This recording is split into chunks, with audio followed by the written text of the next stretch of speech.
우리은행에서 회사 돈 600억 원이 넘는 돈을 횡령한 혐의로 경찰 조사를 받고 있는 직원의 친동생도 지금 경찰에 긴급 체포됐습니다. 네, 그런가 하면 현역 군 장교가 군사 기밀을 북한 공작원에게 빼돌리다가 붙잡히는 일도 있었는데요.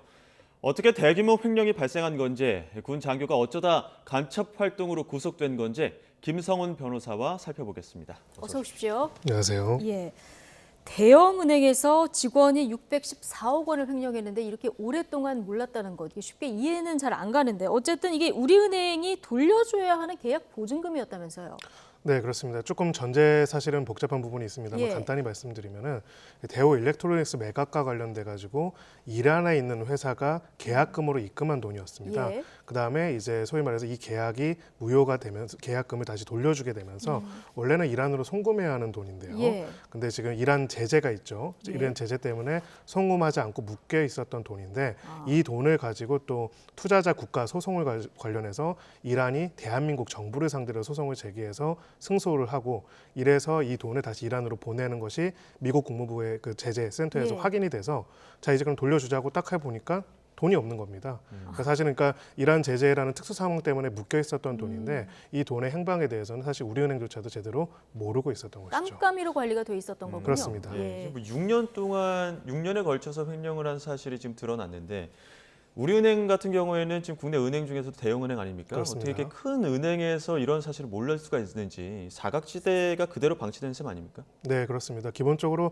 다른 일반적인 기업보다 금융기관, 시중은행에서의 횡령 굉장히 엄중하고 되게 위험한 일로 봅니다. 예. 왜 그러냐면은 지금 당장 애탁하고 있는 자산만 해도 수백조가 되고 수천조가 될 수도 있거든요. 이렇게 수많은 자산을 가지고 있고 보관하고 있고 관리하고 있는 은행에서 어찌 보면 금고문을 열어놓고 있었다라고 하는 거나 마찬가지이기 때문에 예. 이번 같은 경우에는 좀 특수한 소송적인 경과 때문에 오랫동안 묵혀있던 돈이긴 했지만은 네.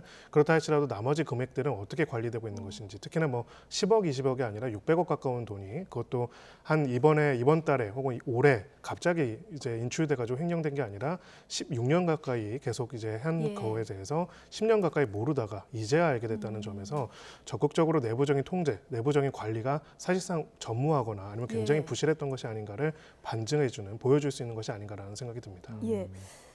이 직원이 횡령금 일부를 파생 상품에 투자했다 이렇게 얘기했는데 이게 6년에 걸쳐서 이루어진 거 아니겠습니까? 네. 회수는 할 수 있습니까?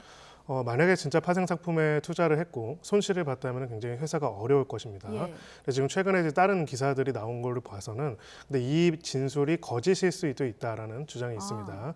즉 이렇게 횡령 같은 범죄 같은 경우는 결국 두 가지 단위인데요. 이 횡령 행위에 얼마나 많은 사람이 협조했는지 내부와 외부의 공범을 예. 찾아내는 게 중요하고요. 두 번째는 횡령한 금액을 회수하는 게 중요합니다. 회수하려고 할 때 범죄자들이 많이 이야기하는 게 아주 뭐 도박이나 아니면 파생 상품처럼 위험성이 높은 무언가를 해가지고 다 잃어버렸다, 없다라고 하고 이제 형기를 살겠다라고 하는 경우들이 있죠. 근데 사실은 이런 것들이 그게 아니라 오히려 더 안전한 쪽으로 아니면 소위 말하는 가상자산 등으로 흘러들어갔을 가능성도 있습니다. 실제로 일부 보도에 따르면은 해외 부동산이라든지 해외의 가족과 연계된 기관이라든지 혹은 다른 회사를 통한 투자 등으로 얽혀 있다라는 얘기들이 있기 때문에 예. 예. 이런 부분에 대한 추적과 확인들이 꼭 필요하고요. 만약 이런 부분에 대한 추적에 대해서 계속 비협조적인 태도를 표한다면은 이 부분에 대해서도 또 그런 자금을 세탁하거나 은닉하는 것에 관여된 사람들까지도 수사가 확대될 필요가 있습니다. 예. 지금 앞서도 리포트로 전해드렸습니다만 직원 A 씨, 그 친동생도 지금 경찰에 긴급 체포된 상황인데 이런 부분 보면 외부인이 어떻게 공모를 했다 이런 정황들이 포착이 된 것 같죠? 그렇습니다.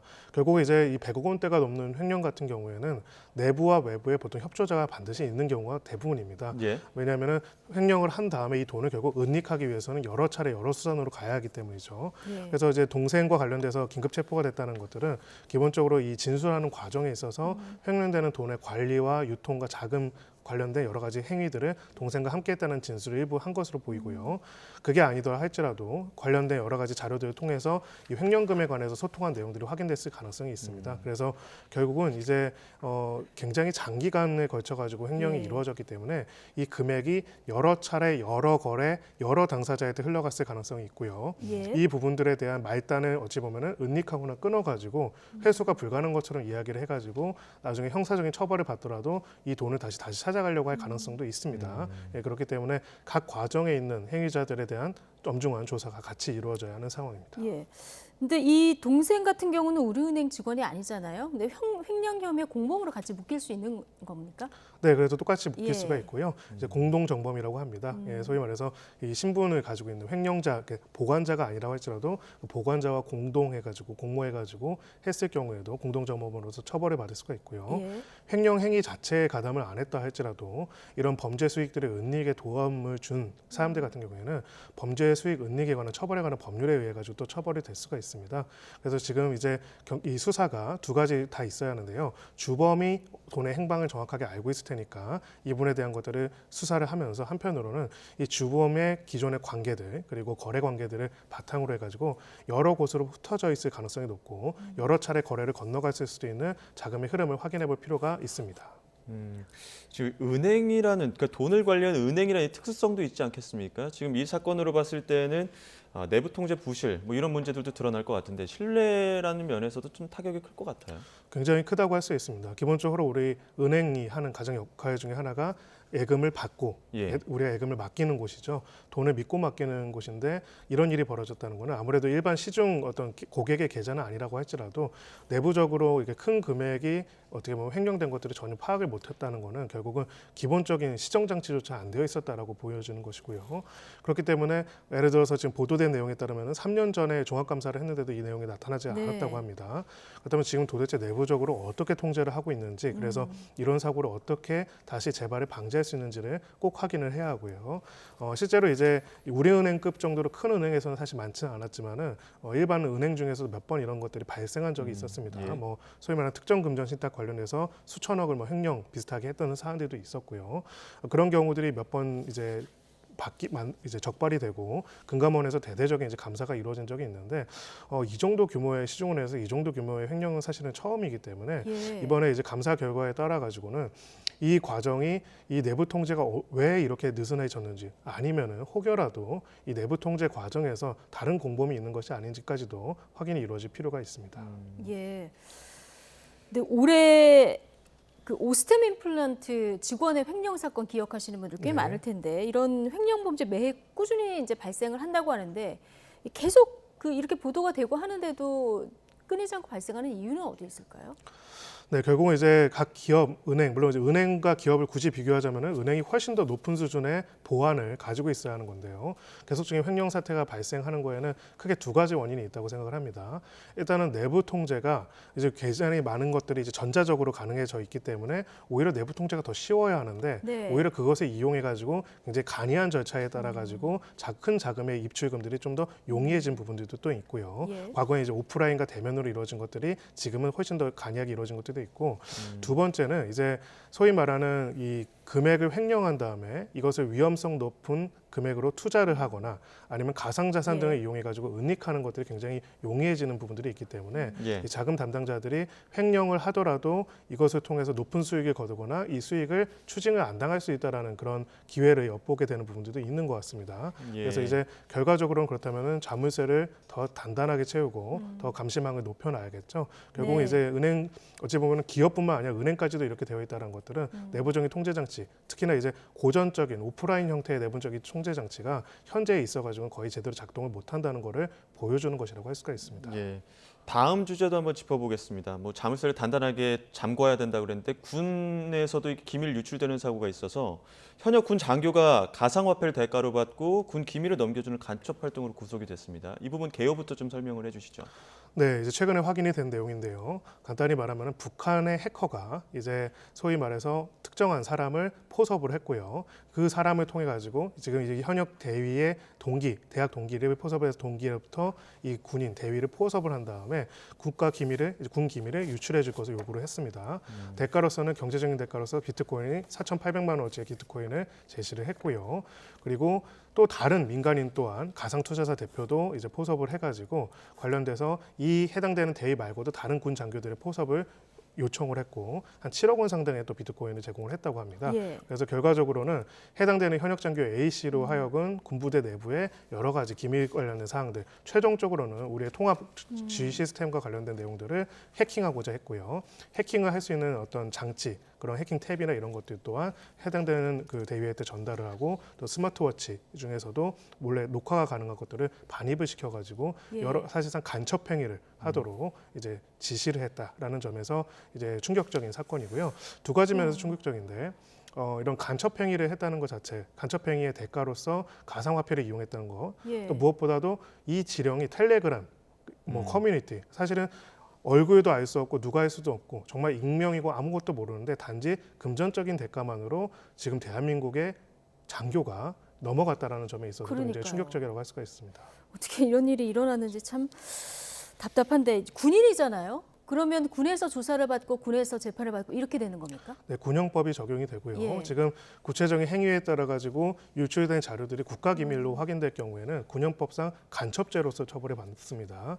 근데 군형법상 간첩죄에는 법정형이 사형밖에 없습니다. 아, 네, 사형밖에 없는 범죄가 흔치는 않은데요. 예. 그리고 간첩 방조죄가 이제 사형 또는 무기징역이고요. 물론 이제 간첩에 의할 정도로 국가 기밀이 아닌 내용이다라고 하면은 일반 이적죄라고 해가지고 좀 낮기는 하지만은 네. 그래도 굉장히 중형이 선고될 걸로 보이고요.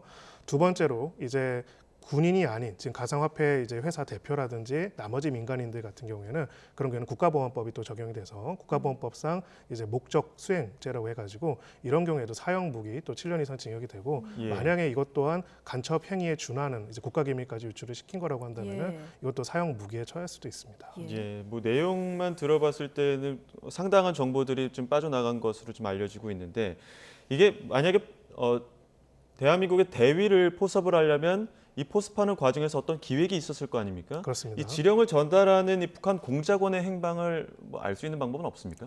네, 지금까지로서는 전혀 알 수 없는 상황이고요. 이제 바로 이런 부분들이 앞으로 우리 국가안보에 있어서 굉장히 중요한 공백을 또 보여주는 것이라고 할 수가 있습니다. 과거에 우리가 간첩하면은 막 그 땅굴 파거나 아니면은 뭐 예. 잠수함을 타고 오는 예. 그런 개념이었죠.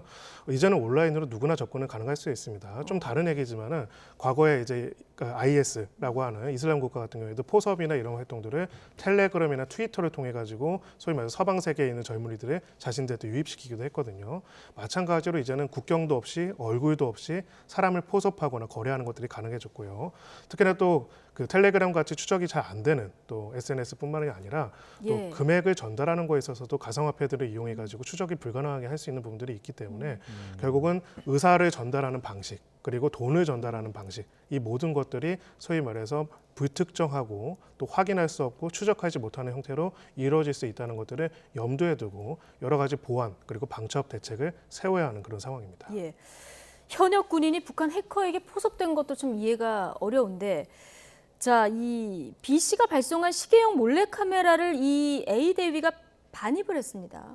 이거 군 보안 체계 구명 뚫렸다 이런 지적 바로 나올 수밖에 없는데요. 네, 당연히 그렇습니다. 결국은 보안이라는 거는 사람에 대한 보안이 있고요. 그 다음에 기본적으로 물적인 보안이 있을 겁니다. 특히나 이제 여러 가지로 그 관련된 정보들이 입출력되는 과정들을 통제하는 것과 또 반입하는 물품들에 대한 통제들도 같이 이루어져야 하는데요. 예. 결국은 이제 반입을 하려고 했다가 아니라 반입을 해서 촬영까지 이루어졌다는 것들은 우리 보안이 실패했다라고밖에 볼 수가 없는 겁니다. 그래서 이런 부분에 대해서도 당연히 이제 어떤 그 대책이 필요하고요.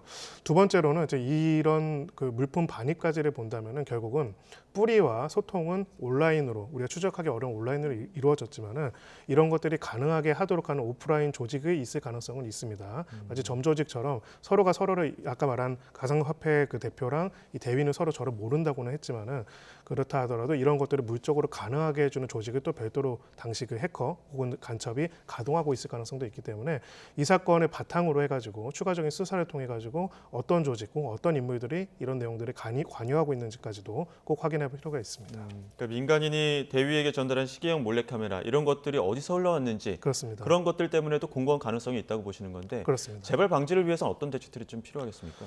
일단은 두 가지가 필요할 것 같습니다. 기본적으로는 이제 이런 군사적, 정보적, 디지털적 정보에 접근 권한이 있는 경우에는 특별한 보안 교육뿐만 아니라 보안 서약뿐만 아니라 그런 과정들이 혹시라도 외부에 유출될 경우에는 역추적, 트래킹이 가능할 수 있도록 하는 여러 가지 장치들이 필요해 보이고요. 두 번째는 기본적으로 이런 과정들에 있어가지고 물품 반입이라든지 이런 부분에 있어서 통제가 필요합니다. 사실 이제는 디지털 세상이기 때문에 정보가 순식간에 수많은 정보들이 한꺼번에 유출될 수가 있거든요. 예. 이런 부분에 있어서 확인이 필요하고요. 마지막으로는 지금 이런 유형의 형태의 시도가 사실은 여러 차례 있었을 가능성이 굉장히 높습니다. 기본적으로는 지금 아까 말했던 그 A 대표 같은 경우에도 여러 군인들을 포섭하려고 하다 결국 실패한 것으로 나타나 있는데요. 그렇다면 포섭 시도가 여러 차례 있었을 가능성이 있기 때문에 이런 경우에 있어서의 신고와 확인들 절차들도 같이 이루어질 필요가 있고요. 그래서 결과적으로는 이제는 아예 다른 방식으로 얼굴 없이 그리고 흔적 없이 들어올 수 있다는 것들을 전제로 한 전체적인 방첩 계획의 재구성이 필요한 상황입니다. 알겠습니다. 여기까지 듣겠습니다. 김성훈 변호사였습니다. 고맙습니다. 감사합니다.